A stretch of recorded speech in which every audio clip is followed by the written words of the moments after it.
Welcome to Kenton Teaches. Enjoy the video. In this video, I will explain how to play Canon in C on guitar, step by step. First, make sure your guitar is tuned to standard E-A-D-G-B-E. This is crucial for the correct sound. Next, find a comfortable position for your left hand on the fretboard, ensuring your fingers can reach the strings easily. Finally, begin your practice with a metronome set to a slow, consistent tempo, perhaps 60 beats per minute, to build accuracy. Now, let's dive into the first section. You will start with a G major chord shape, typically at the 3rd fret. From this position, play the arpeggiated pattern across the top 3 strings, the high E, B, and G strings. Concentrate on making each note ring out clearly and cleanly.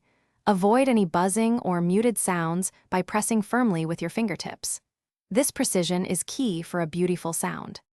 Moving on to the second section, you will smoothly transition from the G major shape to a D major chord shape. Continue the arpeggio pattern, ensuring you maintain the consistent rhythm you established earlier. This transition requires careful finger placement and coordination. Practice these chord changes very slowly and precisely, perhaps at 40 beats per minute, until they feel natural and effortless. Accuracy over speed is the goal here. To truly master Canon in C, gradually increase your playing speed only after your accuracy is solid. Listen intently to recordings of the original piece to internalize the timing and overall feel. Consistent practice is vital. Aim for at least 15 minutes every day. Regularity, even for short periods, is far more effective than in frequent, long sessions. Enjoy the process of bringing this beautiful piece to life on your guitar. Thanks for watching. Please subscribe if this video was helpful.